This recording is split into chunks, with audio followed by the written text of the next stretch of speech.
ভালো আছি, তুমি কেমন আছো? আমি ভালো আছি। ছোটবেলায় মা বাবা হারিয়েছি, দাদুর হাত ধরে বড় হয়েছি। হ্যাঁ, সন্ধ্যের দিকে চপটা চলে, চপ মুড়িটা সন্ধ্যে। একা চলা মানসিকতা নেই, সবাইকে নিয়ে একসাথে চলা। একদম তুলোর মতো নরম, আলাদা গন্ধ থাকবে, আলাদা বলবো যেন আমাকে সাপোর্ট করছো, দিদিকে সাপোর্ট করো, যেন আমার মতন অনেক মানুষকে দিদি তুলে ধরতে পারে। নমস্কার সবাইকে। আগের ভিডিওটা আমাদেরকে প্রচুর ভালোবাসা দিয়েছেন আপনি। আজকে আমি আবার এসেছি এখানে রাহুলের কাছে। আর সবাইকে আগেই বলি অনেক অনেক ধন্যবাদ এত ভিউ করার জন্য, এবং আপনারা কমেন্টে যে এত ভালো ভালো কথা বলেছেন এবং রাহুল আর রাহুলের ওয়াইফকে যে এত শুভেচ্ছা জানিয়েছেন, আর সেটা কিন্তু আমি আপনাদের ওই শুভেচ্ছা ওর কাছে শুভেচ্ছা বার্তা দেখিয়েছি, এবং ওরাও সেটা জানতে পারলো যে আপনারা এত ভালোবাসেন ওদেরকে আর এত আশীর্বাদ দিয়েছেন। আজকে রাহুলের এখানে আমি তো বললামই ডিম টোস্টটা আর কচুরিটা খেয়ে আগের দিন বলেছি। আজকে ওর এখানে যে চপ পাওয়া যায়, স্যান্ডউইচ পাওয়া যায়, সেইগুলো আপনাদের দেখাবো এবং কিভাবে তৈরি হচ্ছে প্লাস খেতে কেমন। সাথে থাকবেন। তো সবার কাছে যারা আমরা বড় রয়েছে তাদের কাছে আমার প্রণাম নেবেন, তারা আমাকে আশীর্বাদ করবেন আমি যেন এইভাবে এগিয়ে যেতে পারি। তো সামনে পুজো, সবার কাছে একটাই বলবো, যারা আমাকে ভালোবাসেন বা আসতে চান আমার দেখুন, অবশ্যই একবার আসেন, পুজোটাকে ঘুরে যান। ভালো খারাপ এসে বলে যাবেন যে ভাই এটা খারাপ হচ্ছে, এটা ভুল হচ্ছে, এটা ঠিক। আমরা যখন পৌঁছালাম রাহুল ভাই তখন জাস্ট ব্যাটারটা বানাচ্ছে আর ওর ওয়াইফ পাশে স্যান্ডউইচটা মানে তৈরি করছে। তো এরপরে স্যান্ডউইচও ভাজা হবে আর আলুর চপ ভাজা হবে। তো আমরা বললাম ঝটপট তাহলে এই দুটো বানানো হয়ে গেলে আমাদের দিয়ে দাও। ও বলল এরপরে আরও চপ ভাজতে থাকবে ও, যত গ্র্যাজুয়ালি সন্ধে হবে তখন বলল মুড়ি চপের একটা ভিড় হয় ওর দোকানে, যেটা কিন্তু আমরা থাকতে থাকতেই দেখলাম। এখন মিনিমাম প্রথমে এখন সরে শুরু করলাম, এখন 3-4 রকম ভাই আস্তে আস্তে, তারপর ডিম করবো, স্যান্ডউইচ করবো, সব রকমই করি, একবারে সব সম্ভব না, আস্তে আস্তে ভাই। হ্যাঁ, সন্ধ্যের দিকে চপটা চলে, চপ মুড়িটা সন্ধ্যেবেলাতে চলে। সকালের দিকে তো কচুরি করি, কচুরি শেষ, তারপর ডিম টোস্ট, তারপরে চপ মুড়ি। গরম গরম চপ ভাজা থেকে লোভ কি সামলানো যায়, আমি নিয়ে নিলাম একটা গরম চপ রাহুল ভাইয়ের থেকে। আর এই চপটা সত্যি খুব গরম ছিল, হাতে ধরা যাচ্ছিল না। ওপরে দিয়েছিল রাহুল ভাই একটু বিট নুন ছিটিয়ে, এবং সেটা যখন মুখে কামড় দিলাম ওফ দারুণ লাগলো। সব থেকে ভালো লাগলো হচ্ছে সে বিশাল ঝাল ছিল না। অনেক সময় চপে না বিশাল ঝাল করে দেয় ভেতরটা, এর ভেতরটা খুবই টেস্টি। আমি বলছিলাম মাটন কিমা দিয়েছো নাকি, বলছে না না 6 টাকার চপে আর কোথায় মাটন কিমা দেবো। সত্যিই তো বোকা বোকা প্রশ্ন আমার। যাকগে, চপটা দারুণ ক্রিস্পি ছিল, ভেতরে এরকম ফাঁপা মানে পাতলা কোটিংয়ের চপ। এরপর দেখছি রাহুল ভাই স্যান্ডউইচ ভাজছে, এবং স্যান্ডউইচ ভাজতে ভাজতেই আমরা গল্পও করছিলাম, মানে আমরা বেশ গল্প জুড়েছিলাম, যেহেতু আগের ভিডিও আমি ওর করেছি এবং সেই ভিডিও থেকেও অনেক লোকজন গেছে ওখানে সেই ভিডিও দেখে। তো সেক্ষেত্রে রাহুল ভাইয়ের সাথে সেসব নিয়েও খুব গল্প হচ্ছিল এবং অনেকেই শুভেচ্ছা বার্তা দিয়েছে। তো ওই বলতে বলতে বলেছিলাম তুমি আরও বড় হও, তুমি রেস্টুরেন্ট খুলো, আমরা সেটাই চাই। এবং খুব মজা করে বলছিলাম যে আমাদের তখন চিনবে তো, আমাদের তখন ডাকবে তো। আমাদের সবাই আশীর্বাদ থাকলে হবে। নিশ্চয়ই নিশ্চয়ই,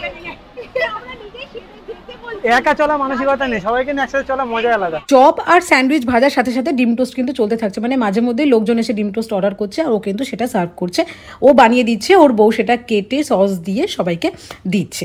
আচ্ছা, আমার আগের ভিডিওতে কিন্তু ওর হিঙের কচুরি ডিম টোস্টের ফুল রিভিউ আছে, যারা দেখতে চান একবার দেখে নেবেন। আর ওর পাউরুটিটা কিন্তু একদম ডেলিকে ডেলি, সো এটা নিয়েও ও বলছিল যে পাউরুটি খুবই সফট। সত্যি ওর পাউরুটিটার মধ্যে একটা মিষ্টি মিষ্টি ভাবও থাকে। অনেকে ভাবে যে পাউরুটি বাসি, বাসি দেখো, বাসি থাকলে প্রথমত নরম হবে না, যেটা খুশি দেখো ধরে দেখো, একদম তুলোর মতো নরম, আলাদা গন্ধ থাকবে, আলাদা টেস্ট থাকবে, একটা দুধ দুধ চাবে গন্ধ পাবে এটা খেলে, আর মিষ্টি মিষ্টি টেস্ট হবে। আর এটা দুপুরে বানানো, রাত্রিরে বানানো হয়, দুপুরে বানানো হয়। দুপুরে বানানো, রাত্রিরে একটা সকালে আসে, ওটা শেষ। এটা দুপুরে বানিয়ে আমাকে 2:30টার দিকে দিয়ে যায়, তারপর এটাই চলে, আবার সকালে দিয়ে যাবে, এরকম সব পাবে।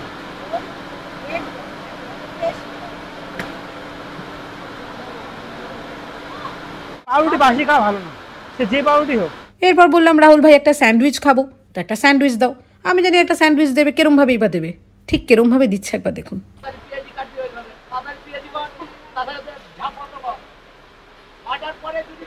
লঙ্কা দেবো, লঙ্কা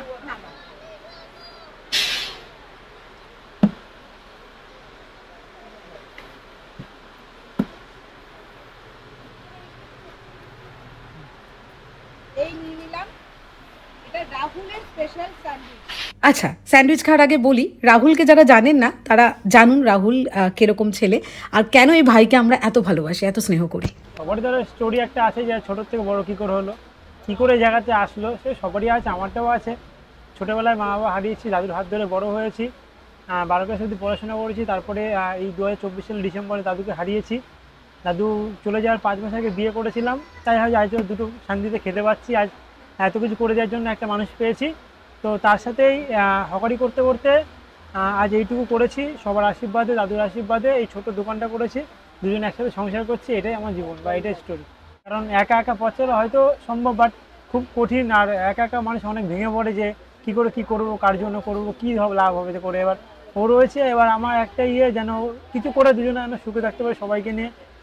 আর একটা কথা বলবো, যেন আমাকে সাপোর্ট করছো, দিদিকেও সাপোর্ট করো, যেন আমার মতন অনেক মানুষকে দিদি তুলে ধরতে পারে। যেন দেখো কারোর দ্বারাই কেউ কিন্তু একটা জায়গায় যেতে পারে। এবার কেউ যদি না থাকে, তার সে অনেকটা ব্যাক সাপোর্ট না পেলে অনেক সময় যেতে পারে না, ঘাবড়িয়ে যায়। তো দিদিকে সাপোর্ট করো, দিদি যেন এইভাবে সবাইকে হেল্প করতে পারে, সবাইকে তুলে ধরতে পারে আমার মতন। এইবারে কিন্তু রাহুল ভাইও বলছে কিন্তু সাবস্ক্রাইব করতে, একটু করে ফেলেন। আরে কোনো ব্যাপার না, এই দেখুন আপনার কোনো খরচা নেই, আর আমার লাভ কোথায়? আমার ভিডিওটা ইউটিউব অন্যদের কাছে পৌঁছে দেবে, তাতে আমার একটু রিচটা হবে, এবং আমার ভিডিও অন্য আরও অনেক মানুষ দেখতে পাবে, এবং তারা ডিসাইড করবে তাদের ভালো লাগে খারাপ লাগে কী লাগে। আর আপনার ভালো খারাপ যাই লাগে সেটা কিন্তু কমেন্টে জানাবেন আমাকে। আরে যদি খারাপ হয় সেটা আমি শুধরে নেবো, যেরকম রাহুল ভাই বলছে যদি খারাপ খাওয়ার হয় সেটাও শুধরানো যাবে। আমার ভিডিওর কোয়ালিটি বা আমার ভিডিও যদি কোনো রকম শুধরানোর অপশান থাকে অবশ্যই কমেন্ট করবেন, আমি শুধরে নেবো। আর যে আসতে চায় আমার দোকানে অবশ্যই এসো, শান্তিপুর 1 নম্বর প্ল্যাটফর্ম। আসবে, সোমবারটা বন্ধ, সোমবার একদিন বন্ধ থাকে সপ্তাহে, কারণ ড্রেস দরকার, বাড়িতে সবার কেনাকাটার দরকার। তো বাকি দিন আসো, সকাল 8টা থেকে রাত্রি 9টা অবধি খোলা। আসলে দেখা হবে, কথা হবে, আড্ডা হবে, আর দিদিকে সাপোর্ট করে যাও। আচ্ছা, এবার আসি স্যান্ডউইচটার ব্যাপারে। স্যান্ডউইচটা এরকমভাবে কেন দিচ্ছে সেটা আমি জিজ্ঞাসা করে না করে থাকতে পারলাম না, তো করেই ফেললাম। টেস্টটা ভালো আসে, নাহলে ভেতরে শুকনো শুকনো টেস্টটা ভালো লাগে না, পাউরুটি টেস্টটা কী আসবে, তখন স্যালাড সস দিয়ে টেস্টটা ভালো লাগে, আর মানুষ একবার করে আবার খায়। তো আমার হাতে চলে এসছে রাহুলের সেই চিকেন স্যান্ডউইচ, এবং সেই অদ্ভুত চিকেন স্যান্ডউইচ, যার মধ্যে কিন্তু স্যালাড রয়েছে, সস রয়েছে। আপনি আপনার প্রেফারেন্স অনুযায়ী আপনি বলে দিতে পারেন চিলি সস বা টমেটো সস না দিতে, বা কাঁচা লঙ্কা না দিতে, যেরকম আমি দিয়েছি। চলুন এবার ফুডি পিএমের একটা বাইট দিই। জাস্ট এটা অসাধারণ ছিল, মানে জাস্ট অসাধারণ। মানে আমি ওখানে প্রায় গোগ্রাসে গিলছিলাম, মানে কথা বলার অবস্থায় নেই। পিছন দিক থেকে রাহুল কি বলছে শুনুন। খারাপ বলে বলবা যে সত্যি খাবার, ক্যামেরা বলে কোনো বিষয় নেই, অন ক্যামেরা অফ করে রাখে, যখন খারাপ হয় তখন যে কোনো আইটেম খারাপ হলে রাহুল এটা খারাপ হয়েছে, না বলে শিখবো কি করে। তবে রাহুলের এটা দিয়ে কিছু বলার নেই, মানে এতটাই টেস্টি, মানে আমার আর আলাদা করে কিছু বলার নেই। আর এটা পুরো মানে এটা যখন খাচ্ছি পুরো কুড়মুড় কুড়মুড় করছে, মানে আমি যেরকম বলি না কুড়মুড়িয়ে খান, ঠিক ওই রকম দারুণ টেস্ট এটা। আর এই ব্রেডটা এত ফ্রেশ থাকে, তাই জন্য এমনি সত্যি খুব টেস্টি হয়। আর বাকি রাহুলের এখানে কিন্তু চিকেন স্যান্ডউইচও পাওয়া যায়, সেটা একটু শুনে নিই। এটা ভেজ স্যান্ডউইচ 8 টাকা, চিকেন দিলে 15 টাকা। যদি ভাবো যে চিকেন স্যান্ডউইচটা ঠিক এরকম সাইজ হবে, না এর থেকেও বড়ো হয় আর অনেক মোটা, কারণ আলু যায় বেশি, তার মধ্যে প্রায় 5-6 পিস চিকেন থাকে, স্যালাড থাকে, অনেকটা বড়ো হয়, মোটামুটি একটা খেলে অর্ধেক পেট ভরে যাবে 15 টাকাতে। এটা তোমাকে হয়তো 6 টাকা দিতে পারে, কিন্তু এই তেলটা পাম তেল ইউজ করবে, পোড়া তেল ইউজ করবে। আমার তেল না কোনোদিন পোড়া দেখতে পারবো, চকচক করবে তেল, এক ফোঁটা কিছু নেই, যখনই আসবে তখনই।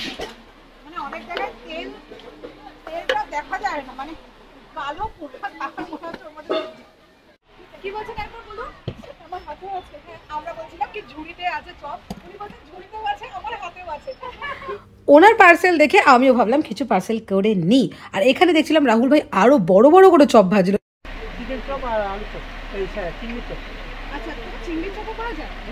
চিংড়ি চপটা কত একটু বলো। 12 টাকা। আর চিকেন 15। আমি রাহুল ভাইকে বলছিলাম, রাহুল ভাই এই চপের সাইজটাও কিন্তু বড় বেশ। তখন রাহুল ভাই উত্তর দিল যে দিদি 15 টাকা 12 টাকা দিয়ে খাবে, বড় না দিলে লোকে খাবে কেন আমার থেকে? সত্যি তো, কত অনেস্ট না। রাহুলের দোকানে সবসময় বলি যে ভালো খাবার, কিন্তু আমার কথা কেনই বা বিশ্বাস করবেন সবসময় আপনারা?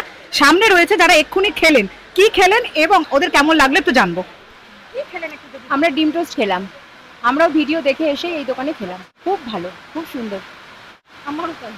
আপনারা ভিডিও দেখেই এসেছেন? ভিডিও দেখে তাহলে আমিও এই মাত্রই খেলাম, আমিও পায়েলদির ভিডিও দেখেই এখানে ভিডিও করতেও এসেছি, খেতেও এসেছি, ভালোই খেলাম। সকাল 8টা থেকে রাত্রি 8:30 থেকে 9টা।